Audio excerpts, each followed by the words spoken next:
Speedsters are the most powerful characters you can create, but they never get the respect they deserve because writers are so busy sucking up to flying superheroes that they forget to think through the actual implications of a speedster's powers. This blind spot breaks almost every story with a speedster. This may be controversial, but in a non-stupid universe, the Flash would be superior to Superman. But in DC's universe, he is not. Just think about it for a moment. If you can outrun a bullet and move faster than everybody else, can anyone beat you? You can never lose a fight because you can dodge punches faster than anybody can throw them. And if you get overwhelmed, well, you can always run away, and nobody can catch you.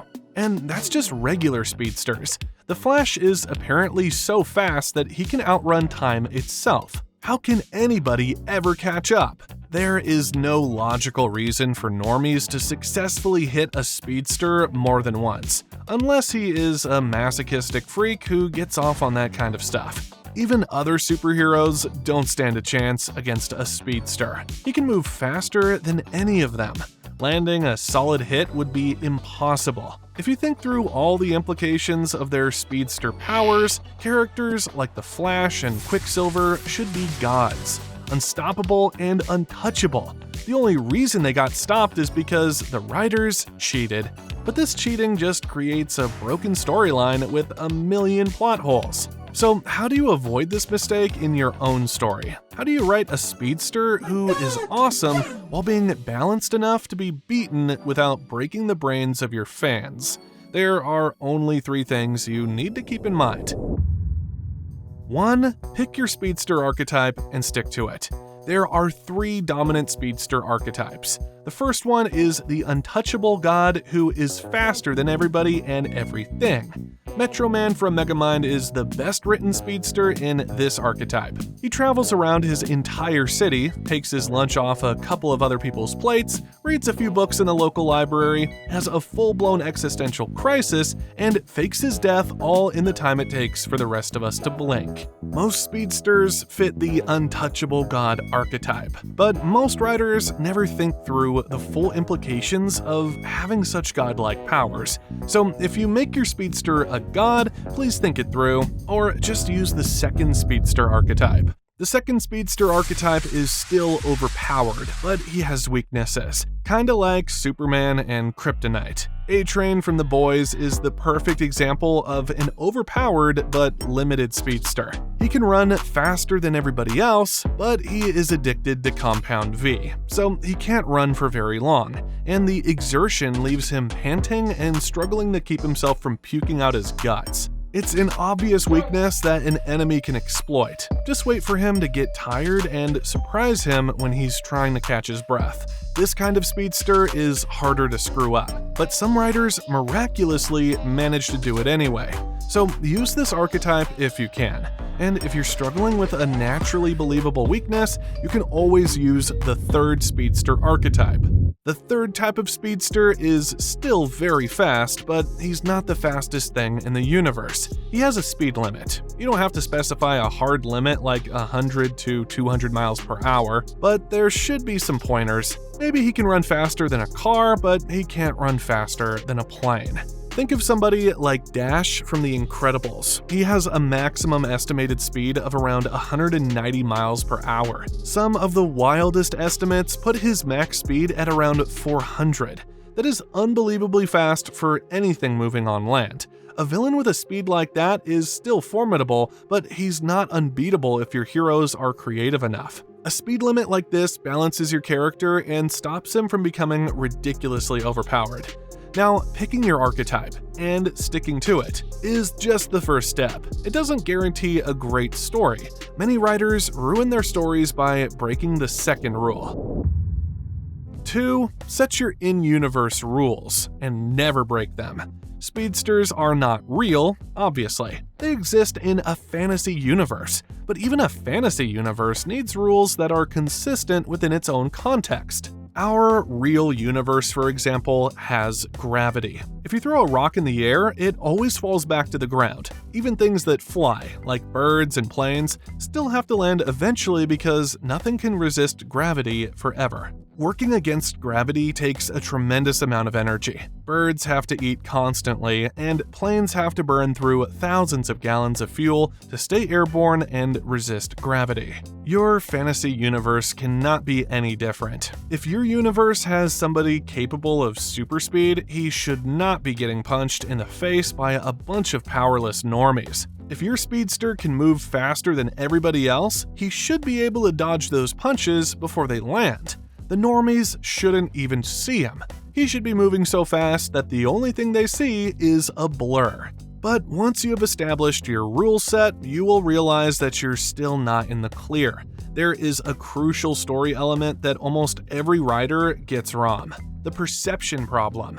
If you watch scenes of speedsters in action, almost all of them are shown to be experiencing life in slow motion. There is a scene where Quicksilver moves so fast that he diverts bullets and still finds the time to goof around. And this scene is where he saves all the students from the mansion explosion. They're both shot in slow motion and they are unbelievably cool. But they are also so stupid if you overthink it like I did. That's not how speed works. You don't perceive things in slow motion just because you're moving fast. It's the opposite, actually. Just think about your own experiences with speed. If you're in a car speeding down the highway, the trees usually look like they're moving away in the opposite direction. But we know trees don't move. They just stay in the same spot. But because you're moving so fast, it looks like they're moving. This is because of the simple concept of relative speed. You don't see things at their actual speed. You see them in relation to your own speed. If you're moving down the highway at 50 miles per hour, for example, the trees will appear to be moving at 50 miles per hour in the opposite direction, because that is how fast you're leaving them behind. But if a car that is actually moving at 50 miles per hour pulls up next to you, it won't look like it's moving at all because you're both moving at the same speed. If another car overtakes you at 60 miles per hour, it will only look like it's moving at 10 miles per hour because that is the difference in your speeds. But if a car drives past you at 50 miles per hour from the opposite direction, it will look like it's just whooshing past you at 100 miles per hour. But that 100 miles per hour is not the car's actual speed. It's just an illusion created by the relative speed between you and that other car. A speedster's experience wouldn't be any different. Unless he can freeze time, everything will seem to move faster as soon as he starts moving, except the things right in front of him that are moving in the same direction. But I still love slow motion scenes. They may be inaccurate, but they more than make up for it with coolness. The problem is that these slow motion portrayals can warp the perceptions of writers so much that you end up with idiotic lines like this one from Invincible. Can't see things how I do. My perception is just as fast as I am. Conversation with anyone seems like hours to me. It's agony. This is just stupid. Perception doesn't work like that. Superior senses don't make everything appear slow. They actually allow you to detect greater detail. You, for example, cannot smell somebody on the opposite side of a room unless he is wearing very strong perfume. But a dog can smell things that are 10 miles away. Even if both of you and a dog are standing right next to a person, you will probably only detect the strongest smell that the person in question emits, usually perfume or deodorant. But a dog can detect that person's natural scent, the scent of the soap he used to shower with, the scent of his shampoo, hair gel, body lotion, the scent of the toothpaste he used, the scent of what he ate for lunch, and the scent of the detergent used to wash his clothes. Because of its superior smelling abilities, the dog is simply able to smell the world in greater resolution. It's not overwhelmed by a single smell like a human would be. It shouldn't work any differently for a speedster. If he has superior perception, he's not going to experience everything in slow motion. He's just going to perceive things at a much higher resolution, just like a dog does with smells. So, if a speedster looks at a wall, for example, he's not just going to see the wall. He's going to see all the air molecules between him and the wall. he will see all the tiny particles of dust floating in the air between him and the wall. He will see how they are affected by the breeze blowing in through the window or the sound coming out of his speakers. He can detect the slightest movements in things and react accordingly, just like a dog can smell something that is 10 miles away. Superior perception is not the curse that the writers of Invincible make it out to be for Red Rush. It's a superpower that allows your brain to detect and amplify 1,000 tiny data points that an ordinary person would never detect at all. It's no different from a dog detecting 100 different smells on one person, while humans can only detect 1 or 2 at best. But even if we take the writers of Invincible at their poorly thought out word and agree that Red Rush's perception works so fast that he sees everything in slow motion, the guy gets his head squeezed like an overripe orange 5 minutes later. How did he not see that coming? These are the things that annoy fans. If you say your speedster is so fast that he can see things in slow motion, there is no reason on earth he should be beaten by another guy who doesn't see stuff in slow motion.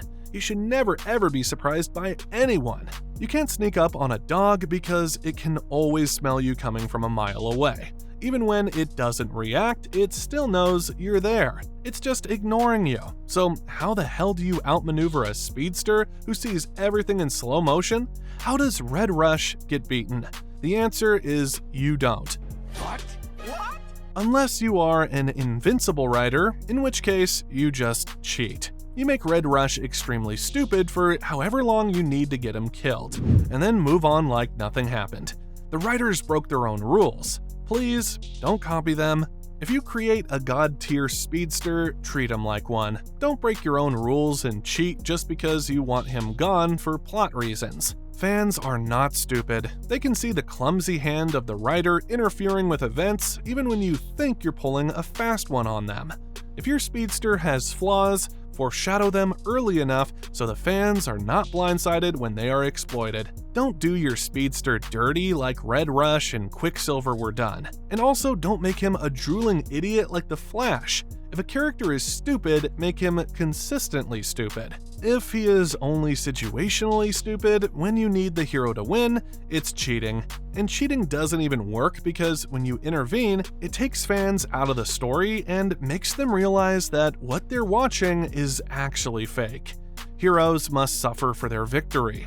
If you're ever in any doubt, just look at sports. People like to watch teams of equal skill go up against each other. If you have the Lakers playing a middle school team, nobody will watch that. But make the Lakers play the Celtics or Real Madrid play Barcelona, and suddenly that is a match everybody wants to watch. People hate easy wins. Even when there is no cheating, easy wins are just boring. So make it count by making every win hard to earn.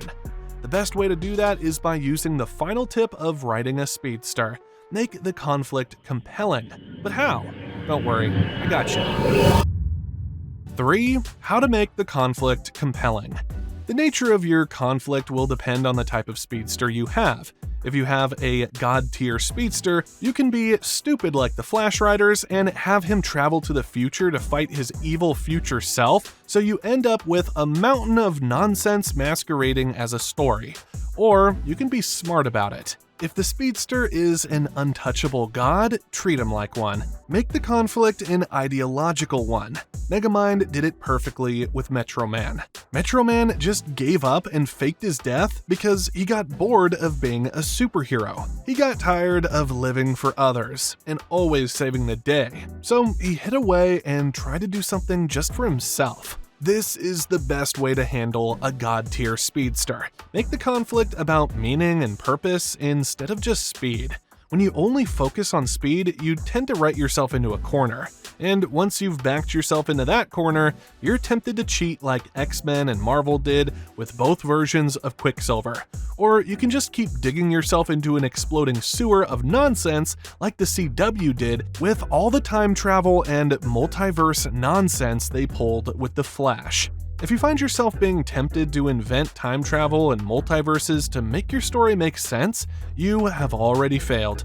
Now, I know I am biased because I personally hate time travel, but logic is on my side. Cause and effect is the one law in any universe that can never ever be broken. Everything happens because something else happened before and something else happened before that. On and on and on. You are who you are today because of a trillion things that have happened, one after another, since the beginning of time.